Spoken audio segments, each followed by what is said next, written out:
Hey everyone, welcome. So I'm Dr. Alex DAngelo, and I am actually an assistant professor at the Indiana University School of Medicine Department of Physical Medicine and Rehabilitation, or PM&R.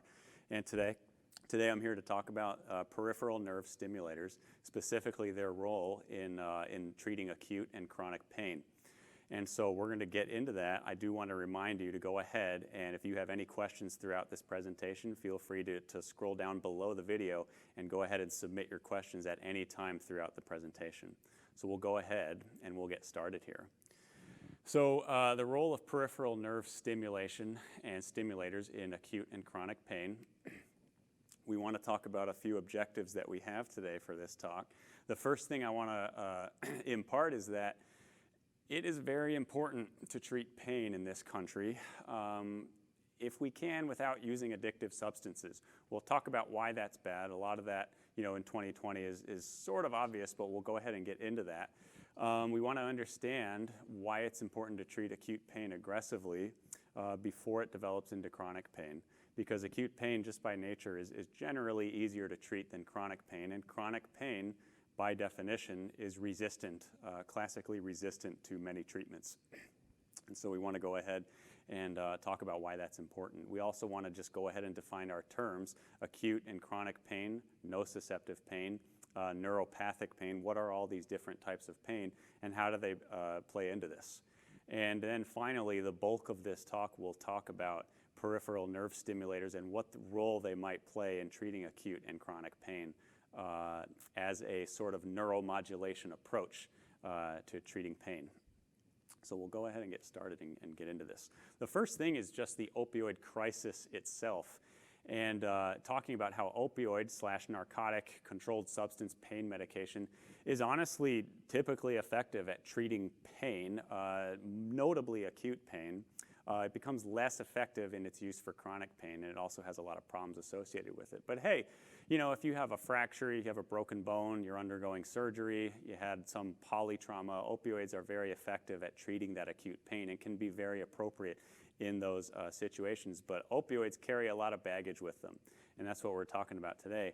So we actually had in the 1990s, we had vital signs, as we tend to check. And you go in and you check your patient's heart rate, you check their blood pressure, you check their respiratory rate, their temperature, and then doctors started getting pressured in the 1990s to always ask about the patient's pain level. What is your pain score? And that led to talking about pain really often, which is not necessarily a bad thing by itself, that we want to address patients' pain and make sure it's being treated. But there was this big push to always address patients' pain and make sure that it's getting treated, it's getting addressed. And it led to, at that time, a lot of opioid medications coming out and being heralded as safe, non-addictive options for treating patients' pain. Of course, we know that that's not quite true, not quite the whole truth anymore. But with that pressure to ask about patients' pain came a lot of pain medication prescriptions and a lot of opioid prescriptions with that. And so opioid prescriptions got handed out a lot in the 1990s as part of that pressure in treating pain as the so-called fifth vital sign. And so that led to a lot of patients having addictive substances, and that itself led to a lot of bad things that we'll talk about. So unfortunately, these opioid drugs, do carry the potential for addiction, chemical dependence, along with other side effects, constipation and other things, and cognitive cloudiness and fatigue. Even more grave problems, addiction, that chemical addiction, death, mortality, and disability with this. We'll talk about some other side effects that come into play too.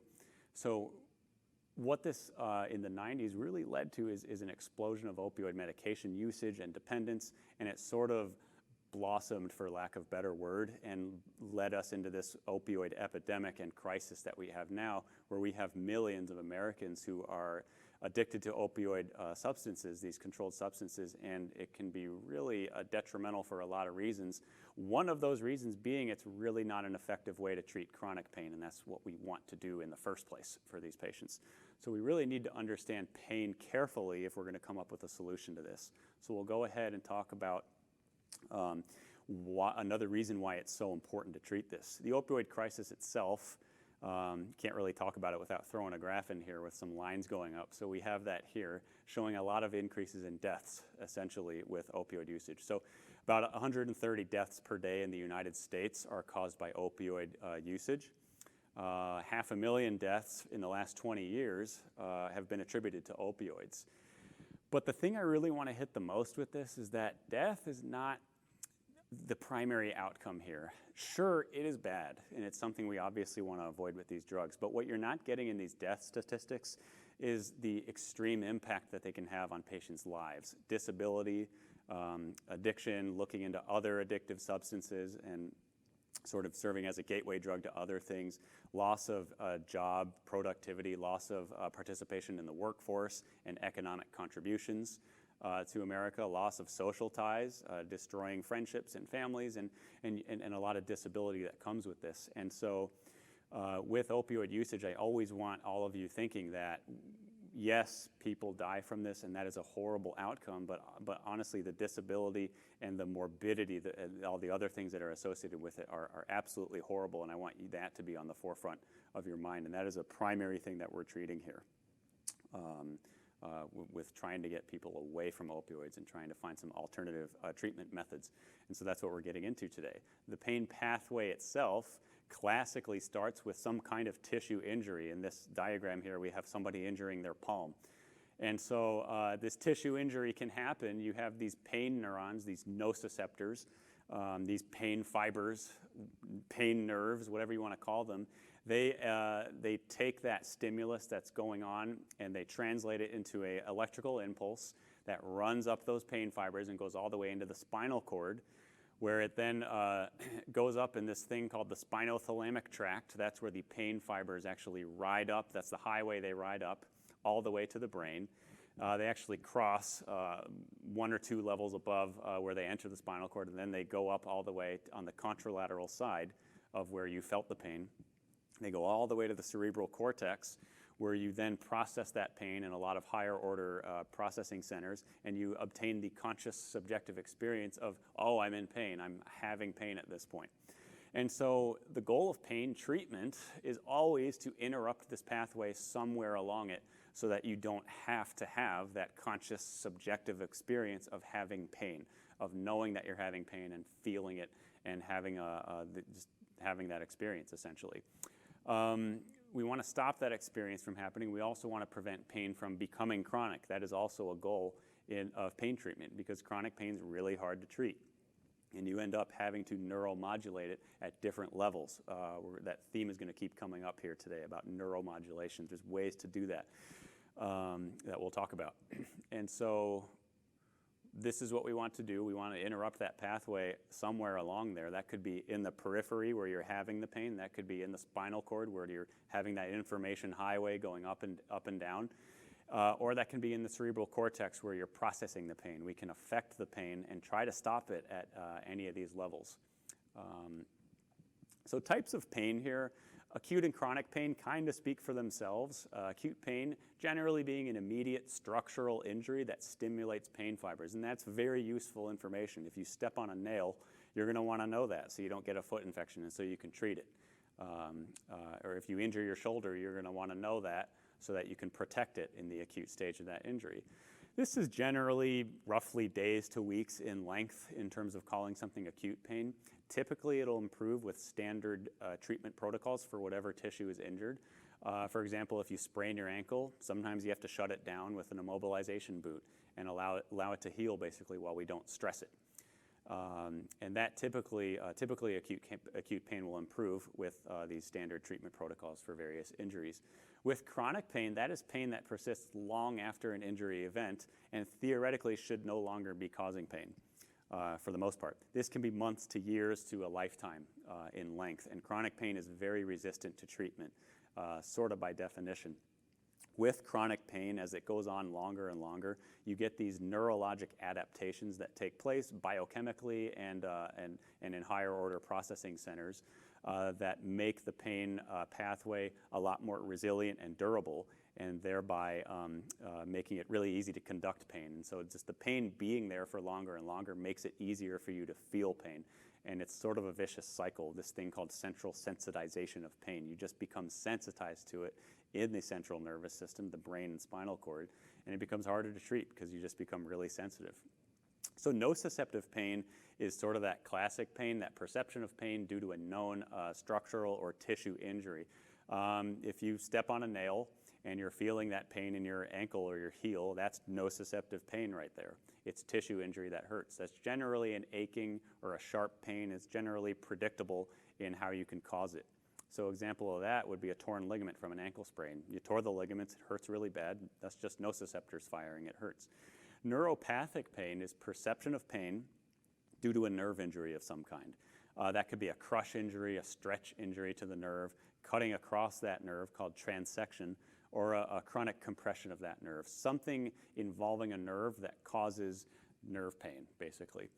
That is classically described as a burning or a shooting or like an electric type pain, and it also carries features such as numbness, tingling, weakness, or this thing called allodynia, which is basically like other pain type of thing, and that's when you have a light touch for the most part on the skin over the area where it hurts, and just that light touch, putting a sock on, putting sheets on, or just the light touch of brushing on that skin hurts really, really bad, and it's hypersensitive with a lot of pain. That's called allodynia, and that can be a sign of chronic neuropathic pain.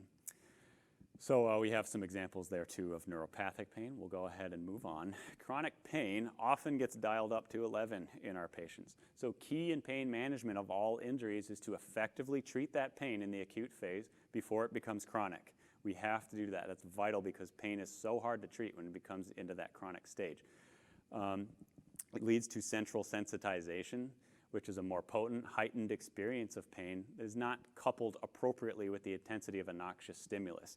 It's basically pain that's just gone, it's allowed to go wild, and sort of the nervous system goes rogue, as I have here, and it increases the sensitivity of you feeling pain, and it's sensitized, and now your whole sensitized, your central nervous system is sensitized to it, and it's really hard to treat. It's very resistant to pain.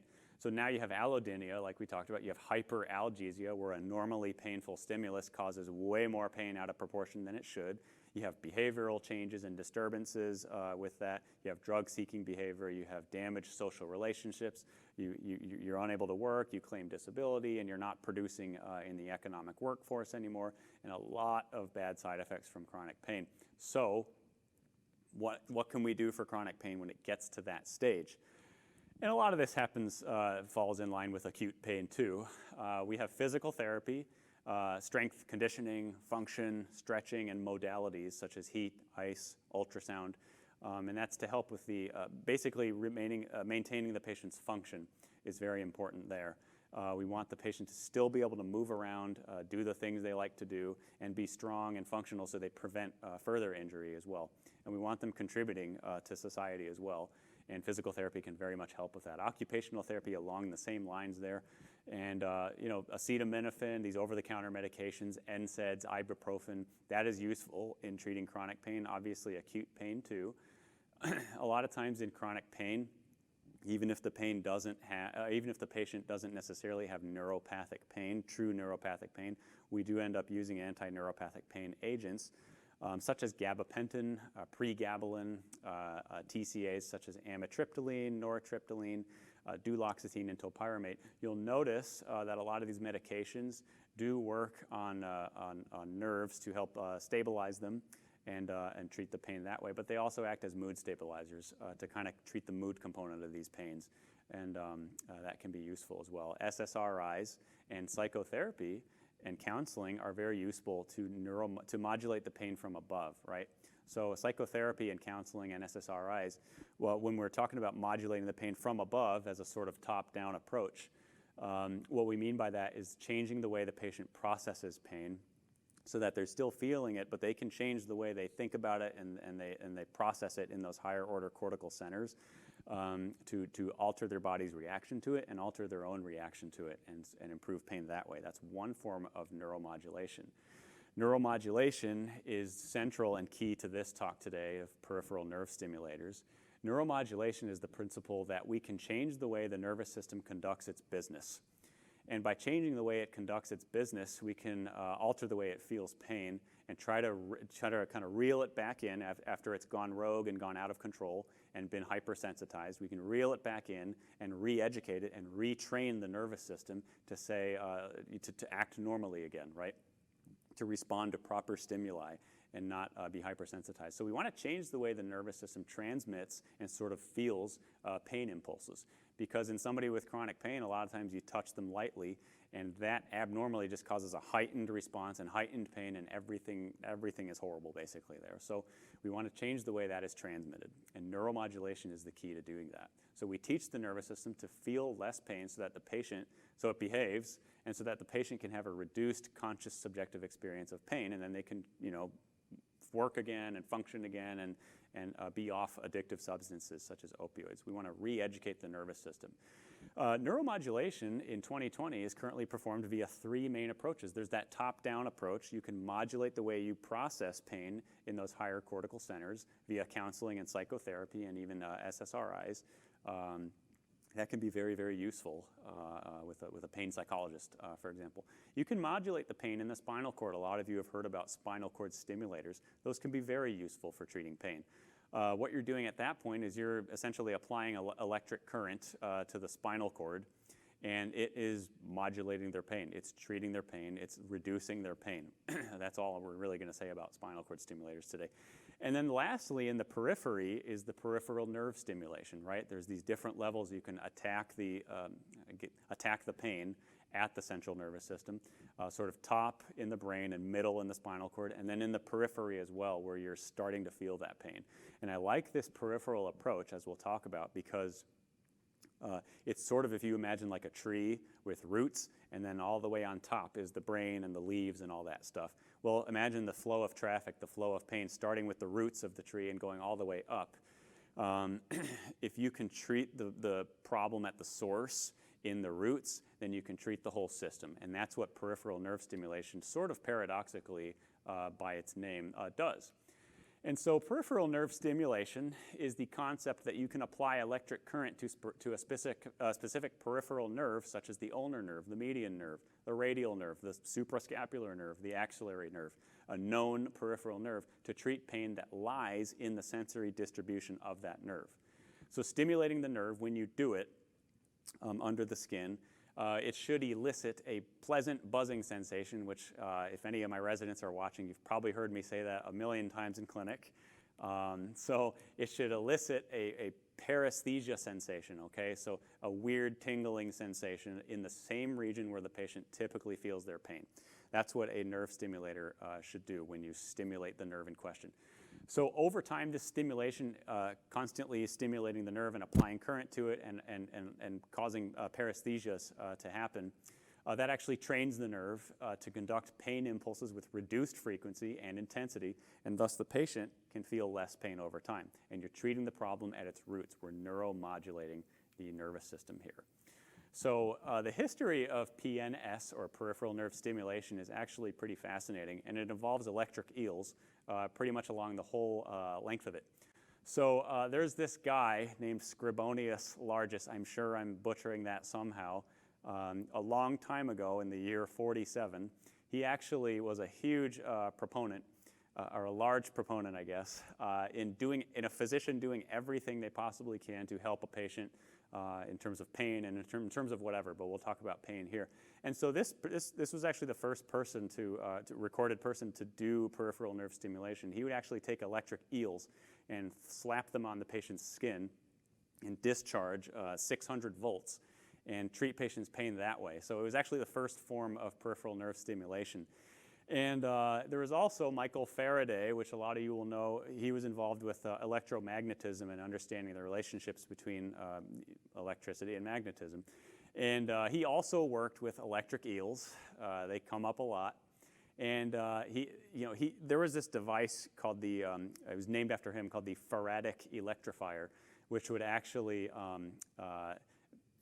the point is it shocked people basically, right? And it was intended to treat pain. And it actually was there was so much fervor at the time for PNS that the Boston Globe proclaimed this statement up here.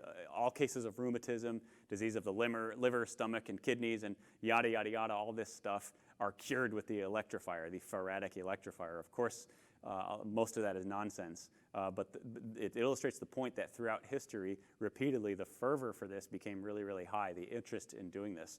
There was a person in France, I'm not going to attempt to pronounce that, I will get it wrong. This person invented a sort of early transcutaneous nerve stimulator, or TENS machine, and actually applied it to patients' scalps and shocked patients' scalps that way. And apparently it was effective in improving certain kinds of pain. Headaches, I'm not really sure, but different types of pain. Apparently that was effective. There was another gentleman named Charles Kent in the United States in 1919. He invented this little diagram that you see here, this white little patent here. That was really one of the first mass market early TENS machines, and it would just go on the patient's skin and apply electricity to the skin.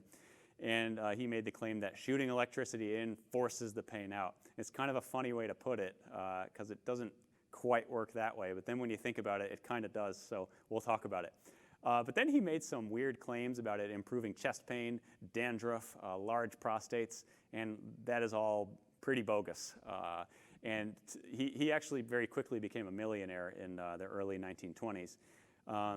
But making statements like this did not go well, and somewhere in like the late 1930s, he was actually fined, I think, the maximum amount by the FDA. Pretty sure he still made out really well with it, but yeah, so it doesn't do all the stuff that they said it did back in time. Melzack and Wall were a couple of guys, I think in 1965, and they published a landmark study at that time, calling a landmark paper naming their theory of pain the gate control theory of pain. And this is one reason that we think PNS works today, as well as spinal cord stimulation, is this gate control theory of pain. The idea is simple. It's just that applying a weird, buzzing, pleasant, light touch stimulus to the skin can actually close the gate on nerve transmission in the spinal cord and stop pain signals from getting into the spinal cord. It shuts the gates on them just simply by having that constant light touch stimulus or buzzing stimulus. And so moving on, in the 1980s, there was a lot of interest in peripheral nerve stimulators and surgically implanting them. It led to a lot of complications. The technology was not quite there at that time, and neither was the surgical technique, and a lot of people got infected. There was a lot of complications with it, and that sort of put a big thumbs down on PNS at that time. Since then, it's become a lot more refined, and I'm about to talk to you about the techniques used today. It's a lot more modern. The devices are really tiny, and it's a lot easier to get it done. And so modern peripheral nerve stimulation, PNS, is performed by using musculoskeletal ultrasound to identify the nerve in question and plan an approach to that nerve in question. This picture here we have is just is basically a brachial plexus injection. It's not a stimulation, but what it illustrates is that needle coming in, that white, bright, or hyperechoic line coming in from the left side of the screen. That is the needle shaft. The end of it on the middle of the screen is the needle tip, and it's just sitting next to those nerves. So in this case, you would inject out of that needle, and the medication would flow around those nerves, around that brachial plexus, and it would block them. But what you can also do with the nerve stimulator is just put the needle, the electric activated needle, near those nerves, about a centimeter away from those nerves, and then you just turn it on. And that needle can actually start buzzing those nerves and giving that patient those paresthesias. You obtain paresthesias when you do that. And that's how modern PNS is done. You then remove the needle, and it leaves behind a microthread, at least in one case. It leaves behind a microthread that just continues to stimulate the nerve in question, and then you patch things up, and ideally the patient enjoys it. And so we sort of have a technique description here. You anesthetize the skin, you put the needle in, and you stimulate. That's how we do it with modern PNS. There's no incision required, and there's no, in a lot of cases at least, there's no incision required, and there's no radiation required in the vast majority of nerves that you do this for. And so you have a battery pack on the patient's skin, and you keep it clean, and it might stay in there permanently, or you might take it out after a certain duration of time. There's a lot of different companies that actually do this. They offer different devices. They're all essentially the same thing. You get a stimulator lead close to a nerve in question, and you start buzzing it. Some of them are permanent implants. Others are temporary, lasting 30 to 60 days, and then you take it out. They're all intended, however, as effective durable pain relief, so something that works, that's long-lasting, and that can get people off opioid-controlled pain medication. And so, great, sounds good. Does it work is one question, and who is it for, right? So we'll talk about who's it for first. It's for acute or chronic pain that has failed conservative or maybe other interventional, such as injection treatment. And that's basically it. You don't have to think about peripheral nerve stimulators as the last resort, as a grave last resort for our patients. You can think about it early on, and I'll show you some cases where we do that. So they've failed physical or occupational therapy, over-the-counter pain medications, maybe something like gabapentin, maybe a nerve block, maybe a joint injection, and they're still having pain with this. You can think about peripheral nerve stimulation. It actually has a wide array of indications and uses. And so what's really important is that if you have somewhere that has pain, you got to make sure that there's a known peripheral nerve, a named peripheral nerve that actually innervates that region of pain, right? That you can access with ultrasound is very important. And so, if you have pain in the shoulder, you know that there's a couple of nerves that innervate that shoulder joint, particularly the suprascapular nerve and the axillary nerve. And so okay, those are the nerves that give the shoulder sensation. And so nothing's wrong with those nerves really in this patient, but the joint really hurts really bad. So I'm just going to go ahead and modulate those nerves so we modulate the pain response to the pain in that joint. The nervous system response to the pain in that joint. And so that's how you do that. So some conditions that might benefit from PNS, this fellow here has some shoulder pain, that certainly can benefit from PNS, but acute or chronic pain of any duration from arthritis, knee arthritis, hip arthritis, ankle arthritis, shoulder arthritis, you name it, muscle or tendon disease such as rotator cuff disease, a back pain or spondylosis, that degenerative cascade of the back. So that is very useful for that, especially low back pain. Complex regional pain syndrome or CRPS, and even post-surgical pain. For example, having a knee replacement. And instead of taking opioids in that post-operative period, just having a nerve stimulator there. That has shown to actually be very effective. And of course, various known nerve injuries, you can go ahead and modulate the nerve that was injured. So, some of you might be thinking, okay, you can do that with a peripheral nerve stimulator. You can also do it with a spinal cord stimulator. So why would one go for a peripheral nerve stimulator? I think there are some advantages there that come into play. PNS targets a focused, precise region of pain, sort of where the problem is, and that can be nice. You don't have to sort of blast the whole spinal cord and get paresthesias everywhere for that, or everywhere below the level where you're doing it. But you can actually just target a focused area, and so we're much more precise with it. It's often, in a lot of cases, a temporary implant. It's not even a permanent implant, and it's still intended as long-term relief. It's a lot less invasive than spinal cord stimulation is as well. You don't have to violate the central nervous system to implant this thing, which is nice. It typically does not require a psychologic pre-screen, which spinal cord stimulators do. I think they're great too, of course. And in the vast majority of cases, you use ultrasound alone for peripheral nerve stimulators. And so no radiation or x-rays are required, which is nice. Let's talk about it though. Does it actually work? So we have some studies here. There was a group led by Gilmore in 2019 that looked at post-amputation neuropathic pain. I looked through the study. I'm assuming they're talking about phantom pain, where you sort of feel that residual limb that's no longer there anymore, but it's like a phantom residual limb, and you're feeling pain from it. A lot of amputee patients have phantom sensation, but it's only when it becomes phantom pain that we really need to do something about it. And that's probably what they're talking about here with this post-amputation neuropathic pain. They found that most subjects experienced a greater than 50% reduction of their post-amputation neuropathic pain when they're doing femoral and sciatic nerve stimulation, as those two nerves chiefly sort of own the entire lower extremity as you go down, for the most part. At least with the knee and below that, compared to placebo.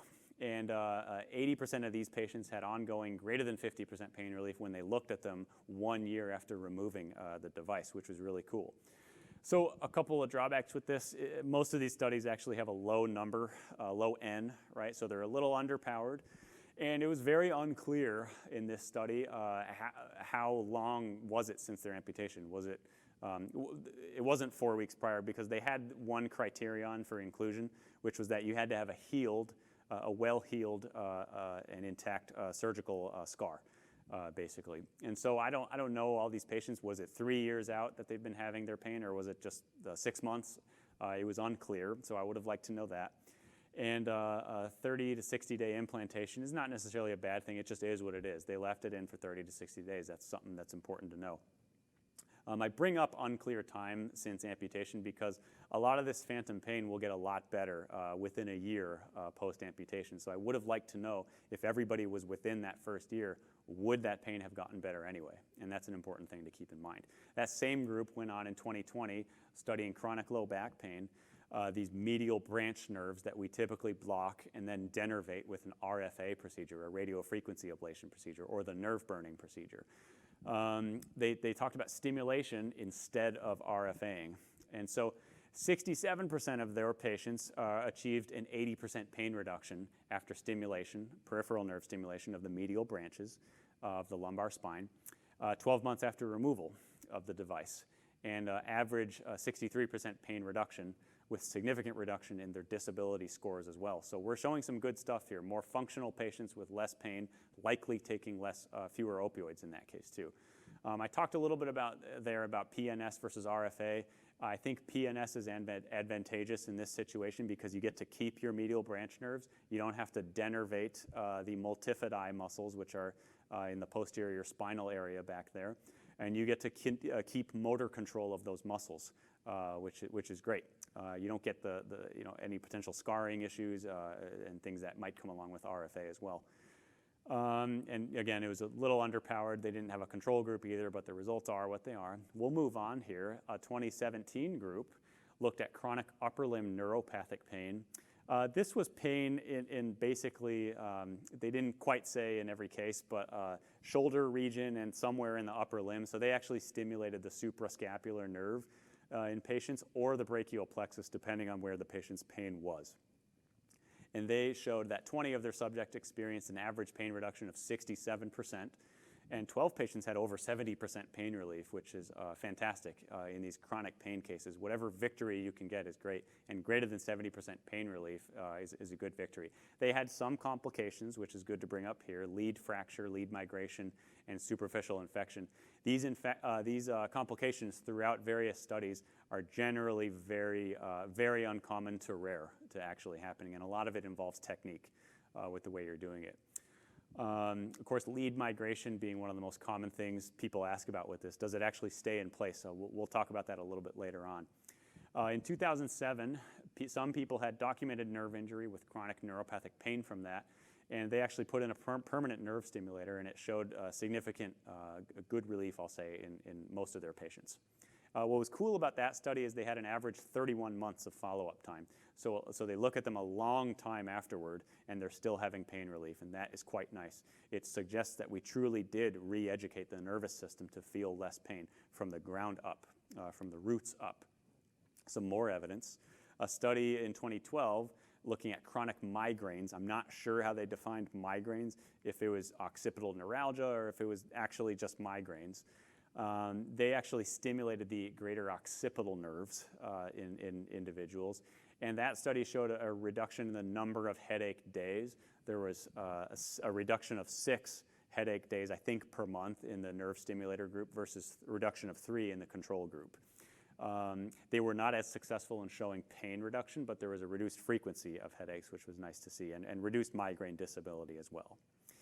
So another group actually looked at the actual diagnosis of occipital neuralgia, and this was a very small study, an N equals 4. I know the tomatoes, I can feel them on my face already, but we had an N equals 4, and these patients with occipital neuralgia had an average 55% pain relief. That ranged from 25 to 100% pain relief. It's a small number, but they seem to have good relief with this.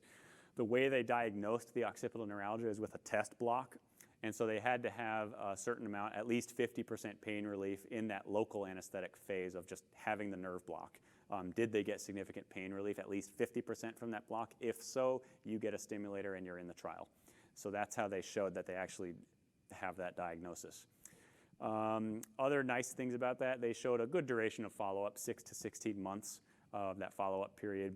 Mostly it was unilateral lead placement, so they did one side. I think in one patient they did both sides, both occipital nerves, left and right.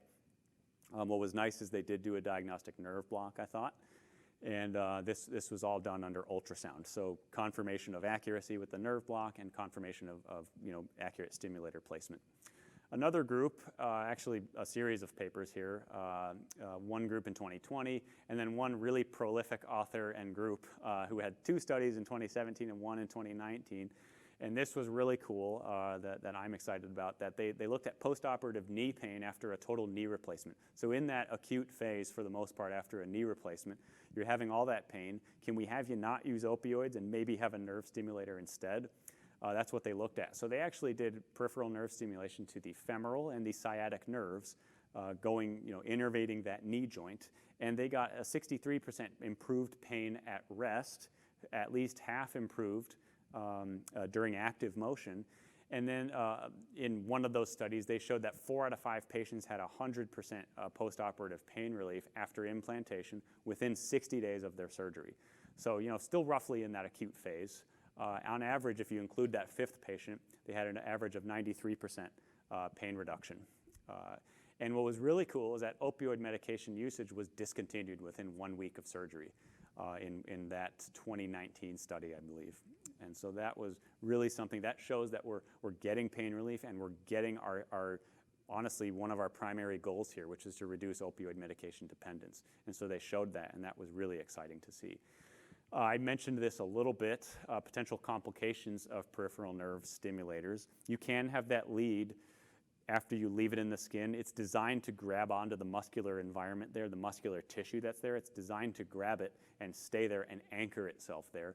So you're supposed to bury it with a lot of that lead in there, at least a few centimeters at least of burying that thing in there so that it stays anchored there. But depending on the patient's activity and depending on the technique with which it was introduced, it could migrate that lead. It could go somewhere else. And once you take the probe off and you're no longer looking at it, over time that lead could wander around in that tissue there. And you don't want it to do that, of course. That is a rare complication of doing this in these studies. Lead fracture is another rare complication. A lot of times in talking with a lot of people who have done this a lot, if that can happen sometimes in just pulling that lead out a little too briskly, and that can snap off the tip of that lead there, and then it can just stay there. That electric stimulating lead can kind of just stay there in the tissue, and we don't want that to happen.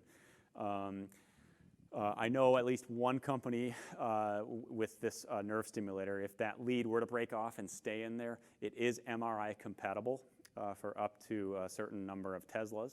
But of course, we don't want to have that stay in there. That's a rare complication that can happen. Certainly infection, anytime you put a needle through the skin, infection can happen. And of course, inherently as putting a needle through the skin, you can have neurovascular injury. That's the same as any nerve block, anytime you put a needle through the skin. And these complications are really not common with this type of thing, as you take great care to do it. So another thought is, why does it work? Does it really neuromodulate? Does it really actually alter the environment of the nervous system in some way? Does it teach it to feel less pain? And it seems like it actually does. And it seems even cooler that it does it at all levels that we talked about. Using a peripheral nerve stimulator, treating the roots of the problem can actually affect the whole tree of the pain, and that is really cool. So why does it work? Is it simply gate control theory, or is there more stuff at play here? In the 1970s, the group at the top there, they stimulated peripheral nerves and showed that it causes this thing called excitation failure of A and C fibers. So basically, stimulating peripheral nerves shows that pain fibers have a hard time firing, and that was a good thing to show in the 1970s.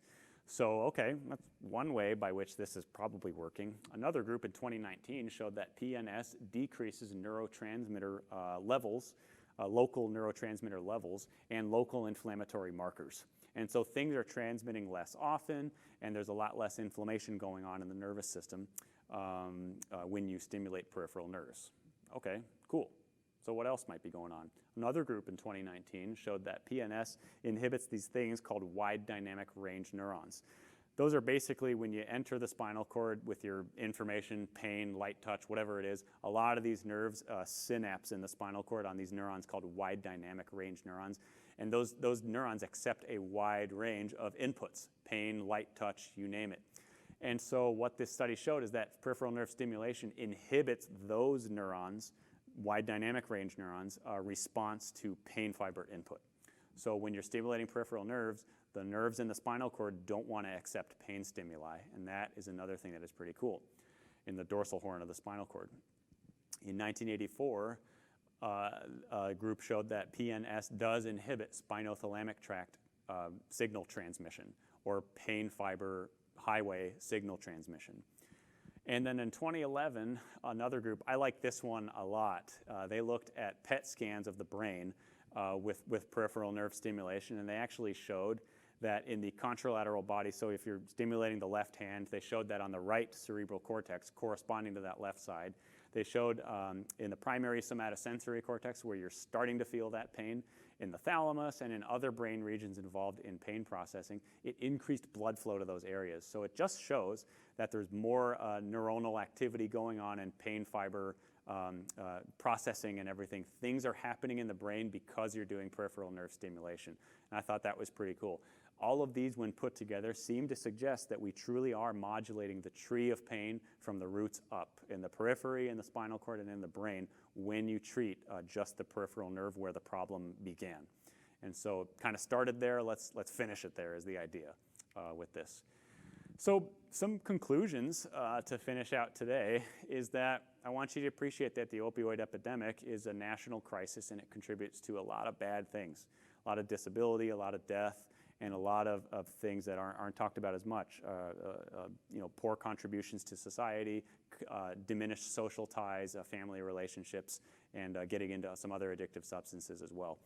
And so it's a problem that we really need to address, and we need all of this sort of ammunition at our disposal to treat this, and peripheral nerve stimulation should be thought of early on as one of those.